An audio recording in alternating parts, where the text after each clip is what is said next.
आज हम आपको एक ऐसी राजनीतिक शख्सियत से रूबरू कराएंगे जो किसी परिचय की मोहताज नहीं है। चाहे सोनिया गांधी हो, चाहे लालू यादव रहे हों, चाहे नीतीश यादव वो सबके करीबी रहे हैं, यहाँ तक कि मुलायम सिंह यादव के भी।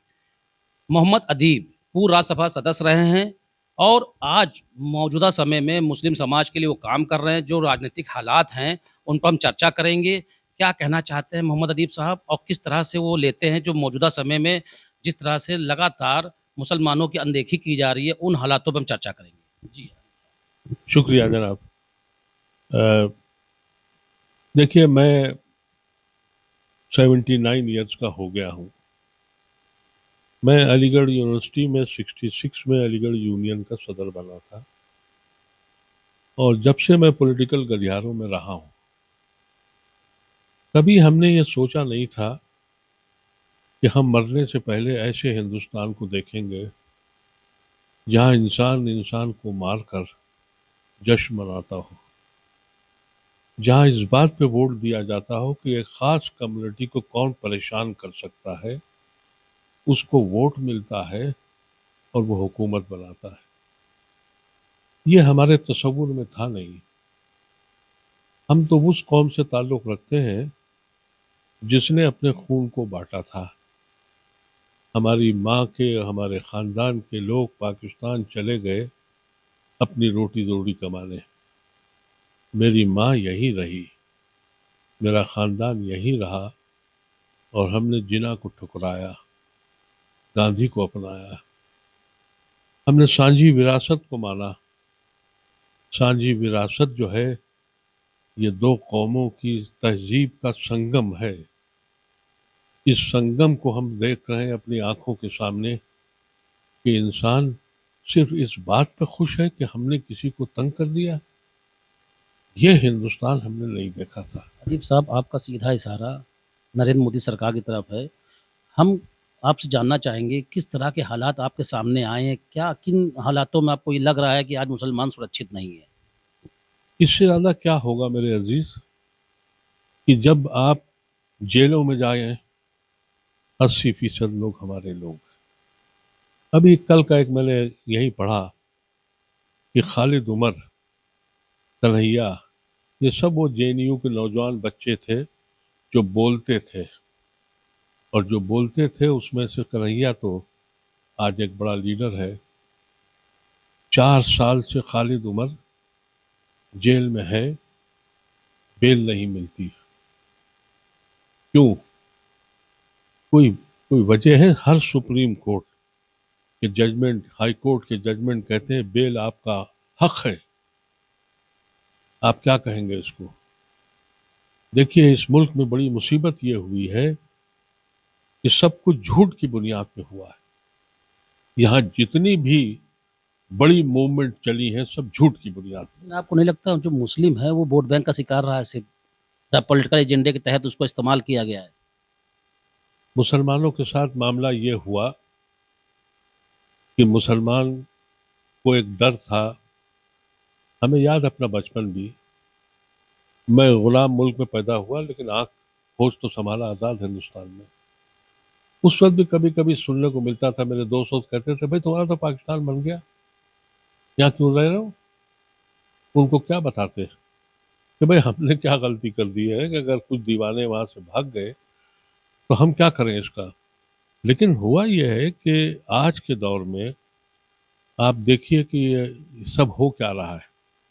हर पॉलिटिकल पार्टी अपनी पार्टी को मजबूत करने में लगी है।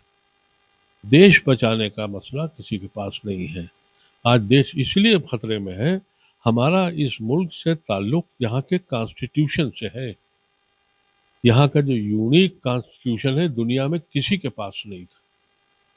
उस कॉन्स्टिट्यूशन से हम जुड़े हुए थे। उस कॉन्स्टिट्यूशन का एक हिस्सा, जिसकी जितनी एजेंसीज थी सब खत्म हो गई। आज आप क्या समझते हैं कि आपको एतबार है इलेक्शन कमीशन पर? मुझको तो नहीं। अगर आप ये समझते हैं कि आपको अदालत पे एतबार है तो मुझे तो नहीं। इस मुल्क की तबाही और बर्बादी की अगर कोई दास्तान लिखी जाएगी तो उसमें हिंदुस्तान की जुडिशरी का भी हिस्सा होगा।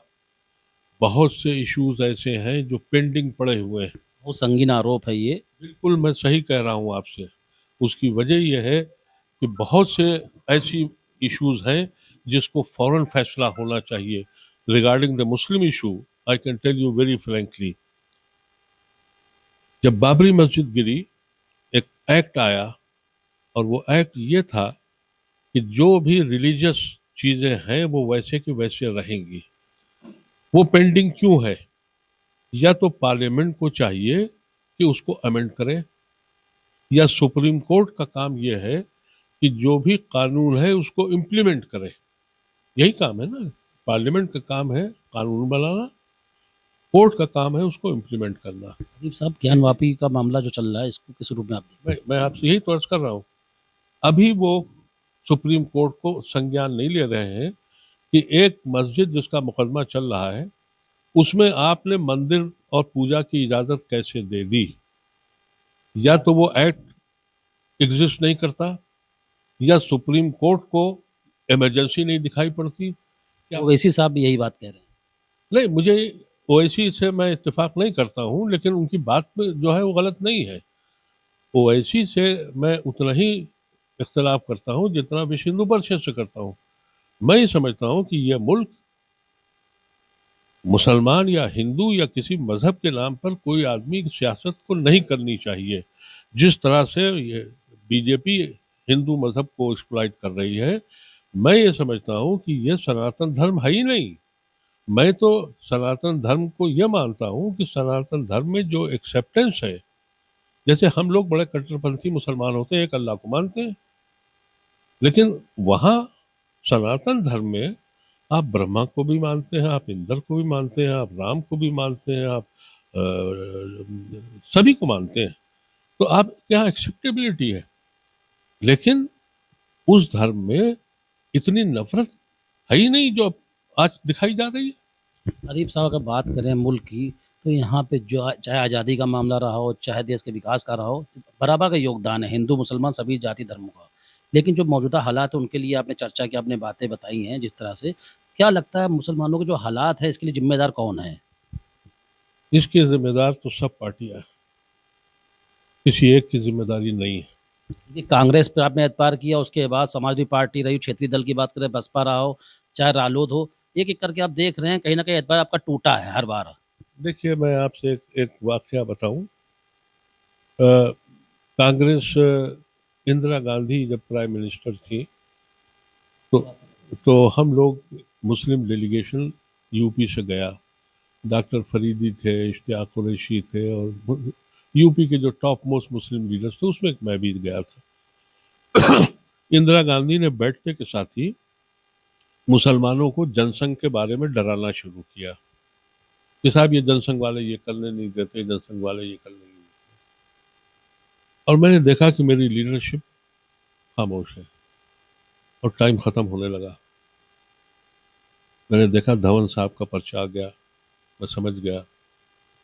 अब मैं तो सबसे नौजवान था, किनारे बैठा था, लेकिन जाने से पहले मैंने उनसे कहा कि मैडम मैं कुछ कहना चाहता हूँ। तो उन्होंने बड़े उससे मेरी तरफ देखा, कहा हाँ बताओ बताओ बताओ क्या कहना चाहते हो। मैंने कहा कि मुझे जनसंघ से अगर शिकायत होती तो मैं नानाजी देशमुख के पास जाता, मैं वाजपेयी के पास जाता।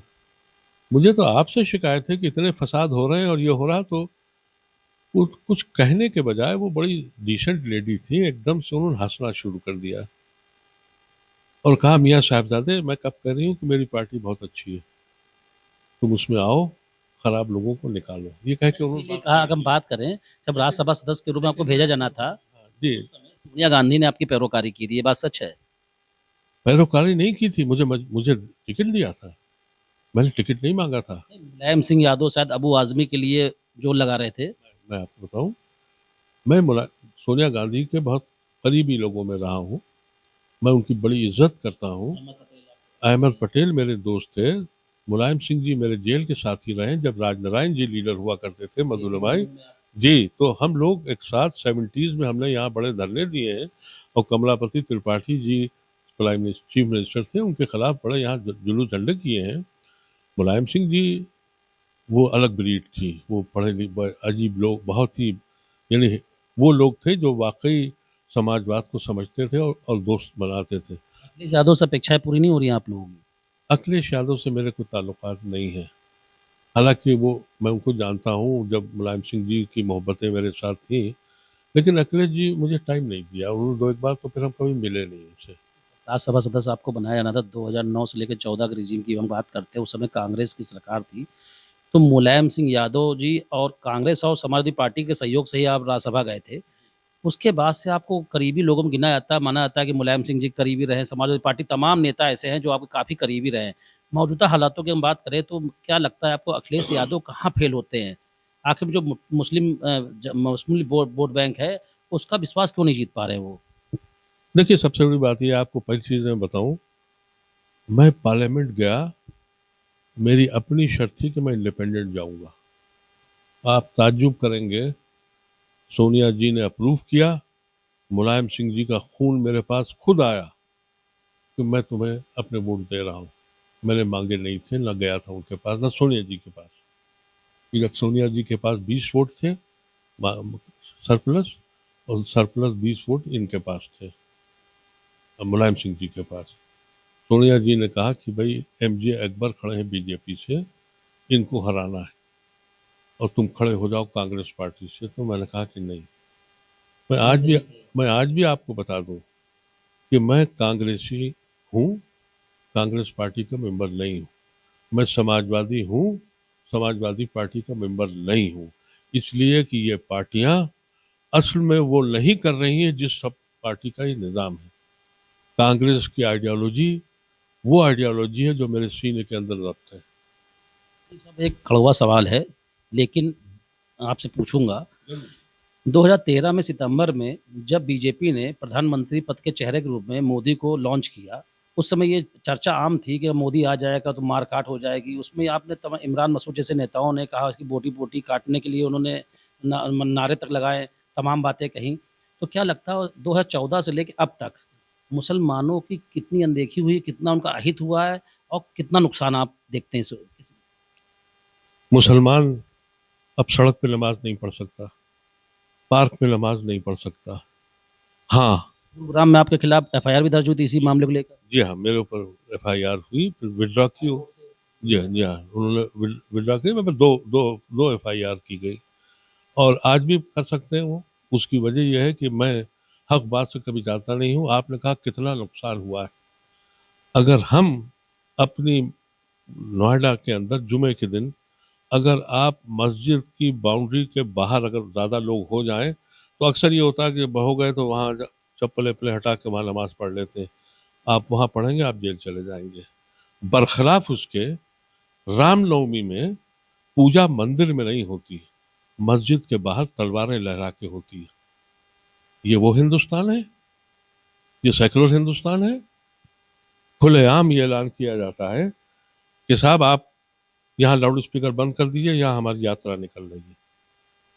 आप कितनी बातें पूछेंगे? ट्रिपल तलाक और धारा 370 की अगर बात करें उसको किस रूप में देखते हैं? जी, ट्रिपल तलाक, 3 तलाक के मामले की बात करें या धारा 370 को, जो कि बीजेपी ने धारा 370 हटाया, उसके बाद ट्रिपल तलाक का एक कानून लेके आए, उसको लेके क्या कहना है?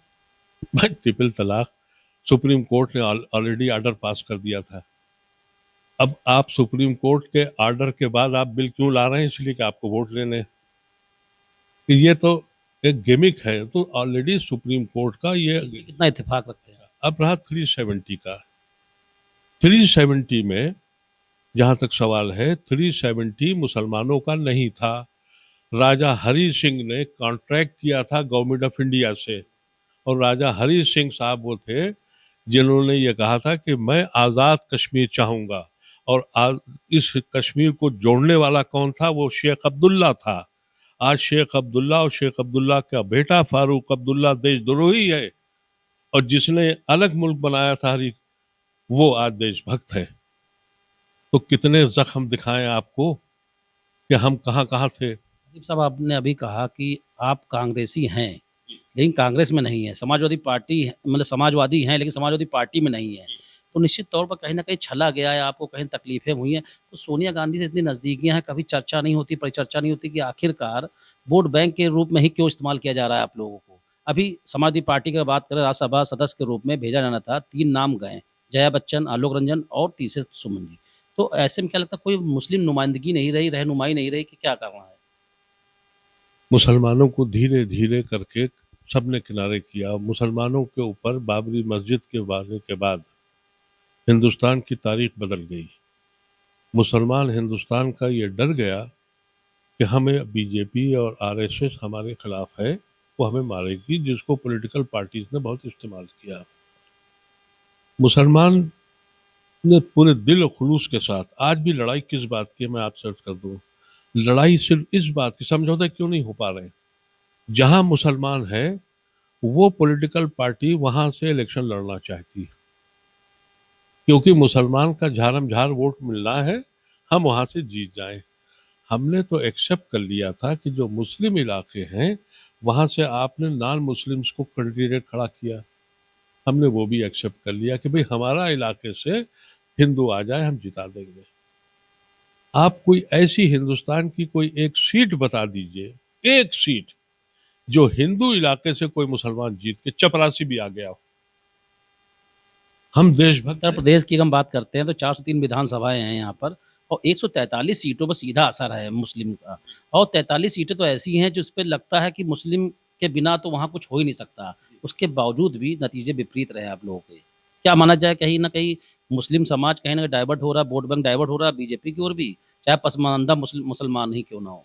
देखिए, मैं बहुत कड़वी बात करूंगा, मैं बहुत दिनों से कह रहा हूँ, मेरी मुसलमान सुनता नहीं है इसलिए कि मेरा कोई फॉलोवर नहीं है। मुसलमान तो आजकल बेवकूफ़, यानी वो सोचता ये है कि ओवैसी जो कह रहे हैं वो ठीक है, अदीब जो कह रहे हैं वो बेवकूफ़ है।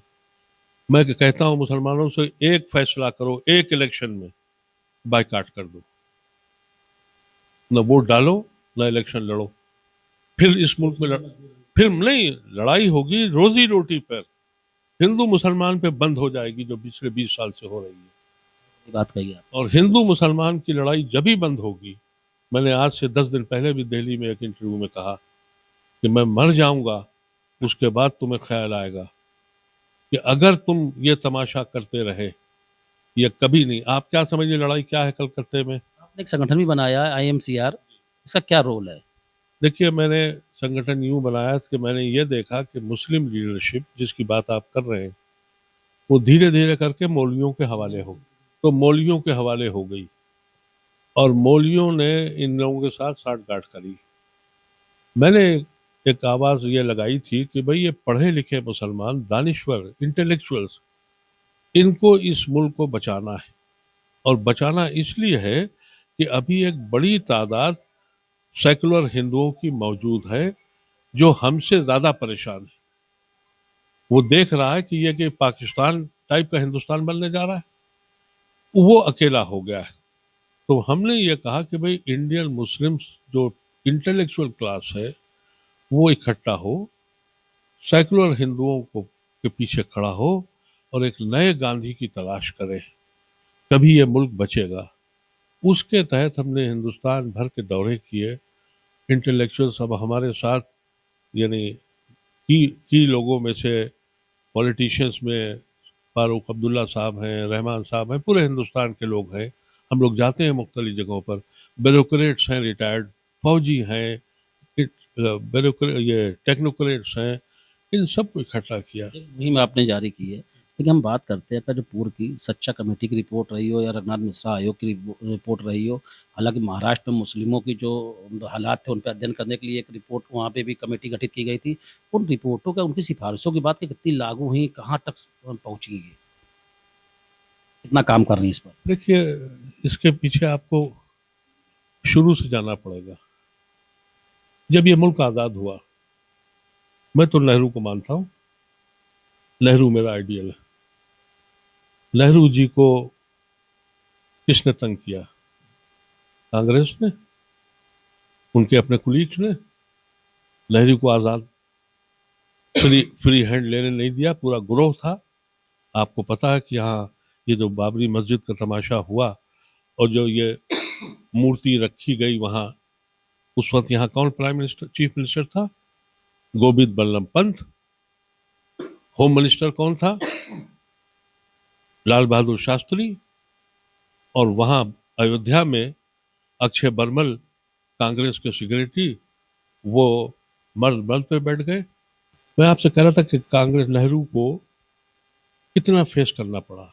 यहाँ जब मूर्ति रखी गई, नेहरू ने कोहराम मचा दिया, हटाओ इसको, ये इलीगल है। और अक्षय बर्मल यहाँ पर मर्द बल पे बैठे हुए थे। उन्होंने 9 चिट्ठियां लिखी दौड़ा दौड़ा के। वहां पर पंथ ने एक्शन नहीं लिया और होम मिनिस्टर लाल बहादुर शास्त्री थे, वो दाब के बैठे रहे। नतीजा हुआ कि आखिर में जब वो मरने लगे अक्षय बर्मल, मैं उनसे मिला हूँ विशंबरनाथ पांडे जी के साथ। उन्होंने बाद में यहाँ चिन्हट के पास अपना आश्रम बना लिया था, पुराने कांग्रेसी थे। तो ये लड़ाई वहां उस वक्त भी हुई।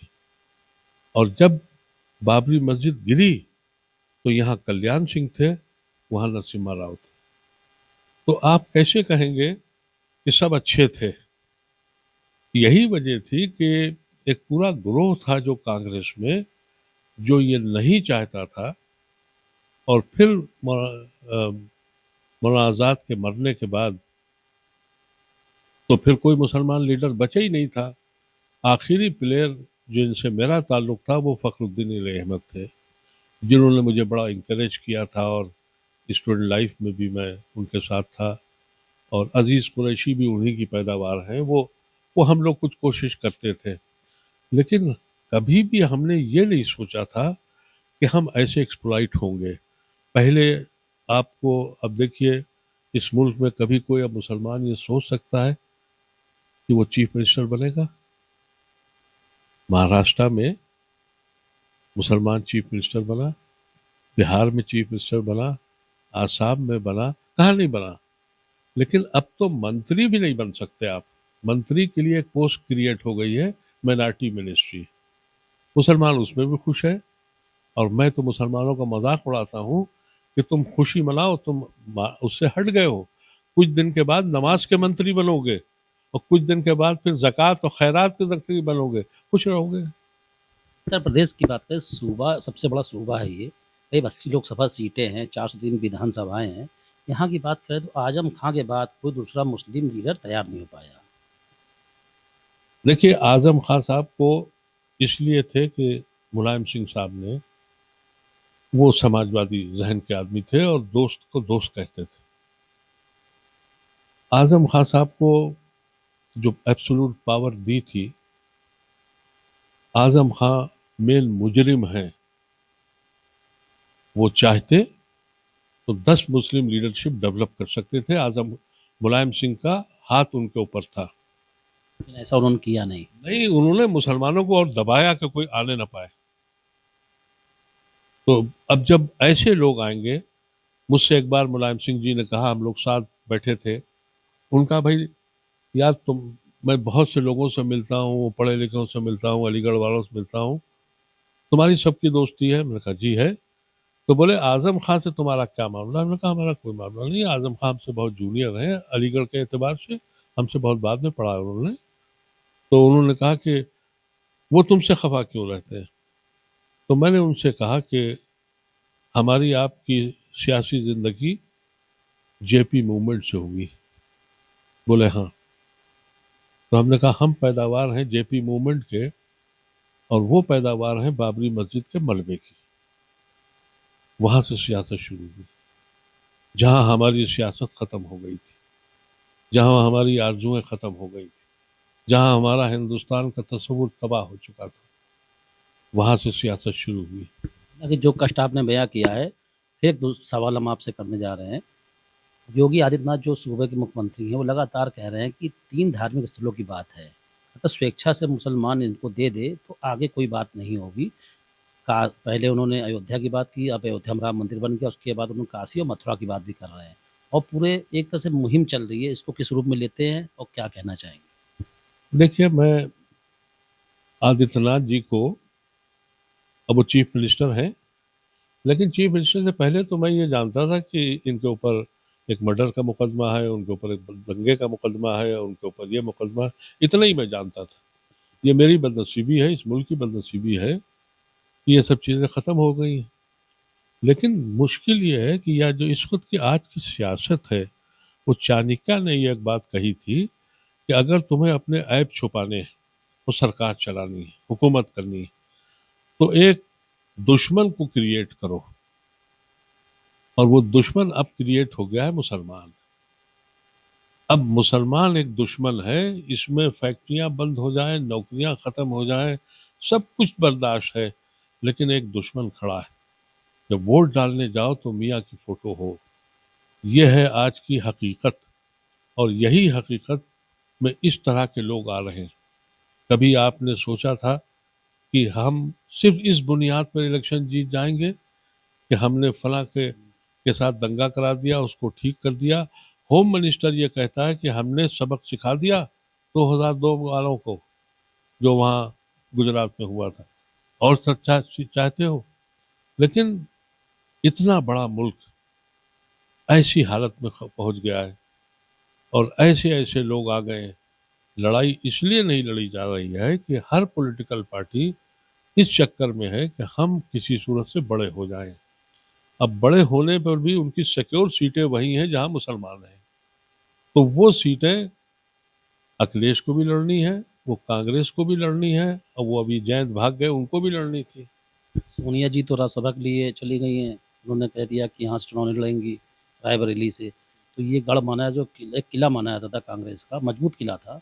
जब लीडर जो है, जो नेतृत्व करता है, वही गायब होगा तो क्या माना जाएगा? उत्तर प्रदेश में कांग्रेस तो एक तरह से वाको ओवर दे चुकी है। आज के माहौल में ऐसे संजीदा और शरीफ लोगों को इलेक्शन लड़ना ही बड़ा मुश्किल है। तो मैं तो नहीं समझता कि सोनिया जी ऐसी शरीफ औरत हैं। इसलिए नहीं कह रहा हूँ कि मैं उनके बहुत करीब रह के देखा है मैंने। मैं उनकी इज्जत यूं करता हूँ कि वो एक विदेशी औरत अपने शौहर के खातिर उसने मजहब बदला, लिबास बदला, खाना बदला, जबान बदली, सब कुछ बदल दिया। उसके शौहर को यही हमने कत्ल करा दिया। जो उसकी माँ की समत उसकी सास थी, उसके पहलू में मर गई। कोई दूसरी औरत होती तो अपने बच्चों को लेकर इस मुल्क में कभी नहीं रहती। तो उसका एहसान नहीं माना किसी ने। मुल्क ने उनको बहुत कुछ दिया भी, बहुत सम्मान दिया है, जी, बहुत सम्मान मिला है। और सोनिया जी को अगर हम बात करें तो 2 बार उनकी यूपीए में सरकार रही। कहीं ना कहीं सोनिया जी सुप्रीम पावर थी। सम्मान तो मोदी जी ने दिया था ना। क्या कहा था? इससे ज्यादा कोई बेइज्जती हो सकती है? एक मुल्क का प्राइम मिनिस्टर इस तरह का बयान दे। सम्मान तो मैं जानता हूं कि क्या ये लोग दिया इन लोगों ने।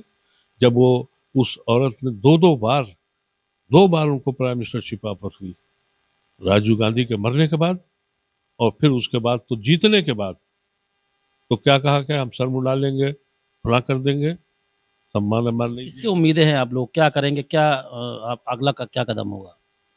देखिए, अगर 24 का इलेक्शन भी एब्सोल्यूट मेजॉरिटी आती है तो मोदी साहब प्राइम मिनिस्टर होंगे। इस मुल्क का वो आखिरी इलेक्शन होगा। और अगर नहीं भी होगा, क्योंकि जितने भी फैसले आएंगे वो अदालत वही कहेगी जो हुकूमत कह रही है। अब आप जिस तरह के जजमेंट्स आ रहे हैं हैरत अंगेज तौर के, मैं समझता हूं कि उसके बाद कुछ बचने वाला नहीं है। अब इलेक्शन कमीशन में भी अब चीफ जस्टिस नहीं होगा, सरकार बनाएगी अपना नुमाइंदा, जाहिर है जो करना होगा। अगर इंडिया अलायंस, मैं समझता हूं कि इंडिया अलायंस को बंगाल में नहीं होना चाहिए, वहाँ अलग अलग लड़े।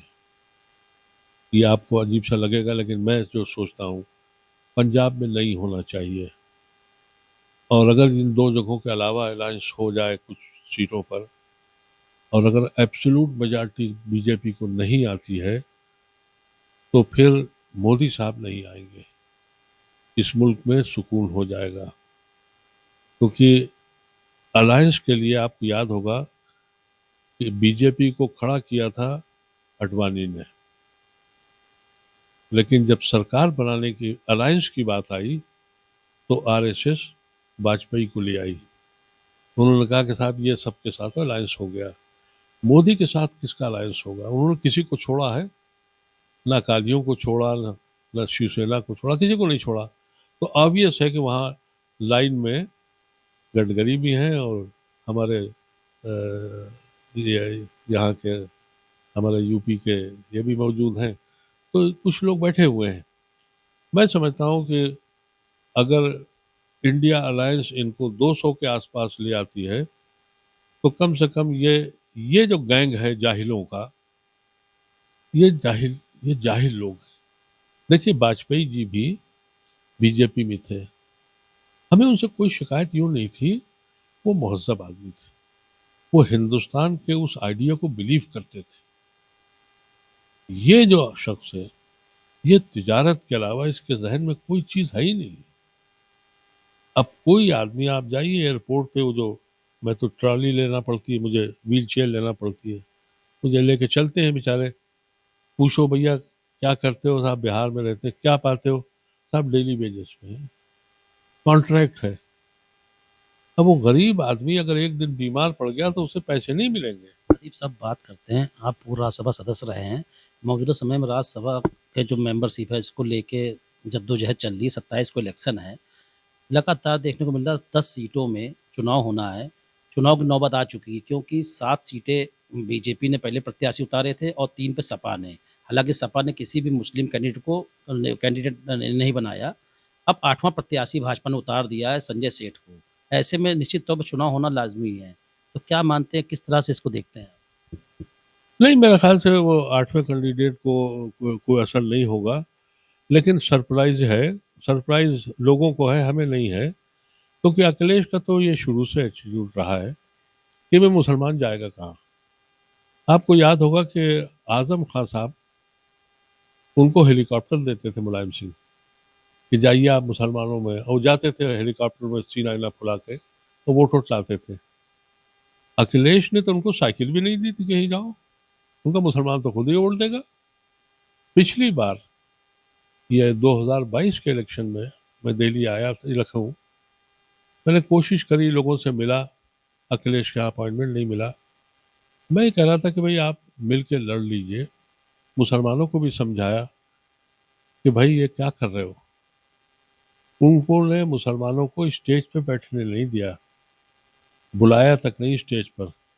मुसलमानों ने ऐसा लाइन लगा के वोट दिया जैसे मालूम हो कि पाकिस्तान बना रहे हैं। न जाटों ने दिया, न अहिरों ने दिया। बसपा के बारे में क्या बसपा कोई पार्टी नहीं है, बसपा तो काशीराम ने बनाई थी, मैं उनकी बड़ी इज्जत करता हूँ। अब वो तो कंपनी है। राम जी के भी काफी नजदीक रहे हैं आप। काशीराम ने एक रिवोल्यूशन लाए थे। काशीराम फॉलोवर थे डॉक्टर फरीदी के।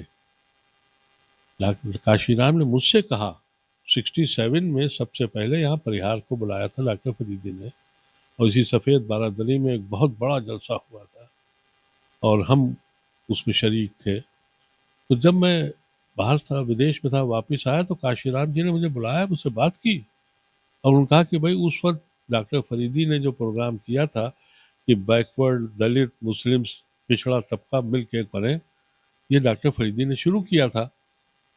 तो तुम कहाँ चले गए, तुम तो सिगरेटी थे। मैं कहा मैं विदेश में था। तो उन्होंने मुझसे ये कहा कि मैंने उस मीटिंग के बाद DS4 बनाई थी। तो वो तो एक रिवोल्यूशनरी आदमी थे। अनफॉर्चुनेटली मायावती ने वो इशू खत्म कर दिया। जो कुर्बानियां इन लोगों ने दी थी दलितों ने, उसको मायावती ने खत्म कर दिया। अगर मायावती सच में ये बराबरी करती, मैं आपको एक वाक़या बता दूं कि जो वहाँ मेरी मीटिंग हुई थी उसमें मायावती भी थी और काशीराम भी थे। और जब काशीराम ने कहा कि इनको चीफ मिनिस्टर बनाना है, तो मैंने उनसे कहा कि हम पूरी काम करेंगे, पूरी तरीके से सियासत करेंगे, और सियासत छोड़ चुका था मैं, लेकिन डिप्टी प्राइम मिनिस्टर मुसलमान बनेगा। तो काशीराम ने अप्रूव नहीं किया था और इसलिए मैंने वो भी छोड़ दिया। मैंने कहा भाई, अगर उन्होंने मुझसे कहा कि हम 22% हैं, तुम 18%, हमने कहा आप चीफ मिनिस्टर बनिए, हम डिप्टी चीफ मिनिस्टर बनेंगे। तो साझेदारी देने पे कोई तैयार नहीं है। जो हमारी जो ऑर्गेनाइजेशन जिसका अभी आपने जिक्र किया, हमारा सिर्फ मकसद ये है कि आप किसी पार्टी में हो, जैसे non political non religious organisation is a organisation started by Muslim for everybody, यानी ये हमने बनाई है लेकिन सिर्फ मुसलमानों की नहीं। इसमें जो भी हमारी आइडिया ऑफ इंडिया में बिलीव करता है और उस सांझी विरासत को मानता है वो हमारा मेंबर बन सकता है। हमारा ये कहना है कि आप जिस पार्टी में भी रहें, आप अपनी पार्टी में आपकी कोई हैसियत है तो रहिए। अब फॉर एग्जांपल बहुत से मुसलमान मायावती के साथ हैं। मायावती कल अगर बीजेपी या आरएसएस में जाकर फैसला कर लें और आपसे कहें अब आपको ये वोट देना, क्यों देना है भाई, हिसाब हमें दो। कांग्रेस पार्टी में भी यही हुआ है। अब कांग्रेस में क्या है, विकल्प नहीं बन पा रहा, क्या करेगा मुसलमान, कहाँ जाएगा? एक चीज जो मैं आपसे कह रहा हूँ वही मेरी समझ में तो वही आती है, एक इलेक्शन छोड़ दो। अगर आज मुसलमान हिंदुस्तान का ये तय कर ले, सिर्फ यूपी का ऐलान कर दे कि भाई आप लोग लड़ लीजिए, हम हमें माफ कर दीजिए, हमारी मस्जिदें रोज गिराई जा रही हैं, हमारी रोज खानकाहें तोड़ी जा रही हैं, हमारी कब्रें खोदी जा रही हैं, हमें तो जिंदा चलना मुश्किल कर दिया है, तो भाई हम अपने घर में बैठे हैं, हमको छोड़ दो। तो हमारे ऊपर जो आतंकवाद के इल्ज़ाम लग रहे हैं, जो कुछ हो रहा है, ये भी बंद हो जाएगा, फिर फैसला हो जाएगा। लेकिन कैसे समझाएं, एक नशा है मुसलमान जिसको 5 साल तक कोई पूछता नहीं है, इलेक्शन के ज़माने में उसकी जेब में पैसे भी आते हैं, गाड़ी में बैठता है, खाना पीना खाता है, समझता है कोई है, मेला ठेला लग गया है, कोई फंक्शन हो गया है। जब तक कि मुसलमान अपना हक मांगे, मैं कहता हूं कि कभी भी हमने इस मुल्क में कभी ये नहीं कहा कि हम प्राइम मिनिस्टर बनेंगे। हम कभी सोच भी नहीं सकते, ना हमें बन सकते हैं, ना हमें बनना चाहिए। हम छोटे भाई, बहुत छोटे हैं, लेकिन हमारी अगर छोटे की हैसियत से हैसियत तो हो। अब तुम फैसले करो और हमसे कहो कि वोट डालो। ये कब तक हमारी कौम करेगी, जब तक उसकी समझ में नहीं आएगा, वो खत्म हो चुकी है। बहुत बहुत शुक्रिया अदीब साहब। आप थे मोहम्मद अदीब साहब, जो कि पूर्व राज्यसभा सदस्य रहे हैं। इन्होंने बहुत गंभीर चर्चा की है और बताया है कि मुसलमान किन हालातों से जूझ रहा है और मौजूदा समय में जो भी राजनीतिक पार्टियां हों, चाहे वो कांग्रेस हो, समाजवादी पार्टी हो, बसपा हो या अन्य, सभी वोट बैंक की तरह उसका इस्तेमाल करते हुए आए हैं और यही कारण है कि आज तक उनका जो हक है उनको नहीं मिल पाया है। निश्चित तौर पे एक बहुत दुर्भाग्यपूर्ण विषय है। इसको लेकर देखना होगा कि आगामी लोकसभा चुनाव में क्या होता है। लेकिन अदीब साहब का एक साफ तौर पर मानना है कि उत्तर प्रदेश में कम से कम यहाँ का मुसलमान इस चुनाव से अपने आप को दूर कर ले, ताकि एक मैसेज जा सके और जो भी राजनीतिक पार्टियां हैं वो सोचने पर मजबूर हों। कैमरा पर्सन शुभम त्रिपाठी के साथ चेतन गुप्ता, संदेश वाहक, लखनऊ।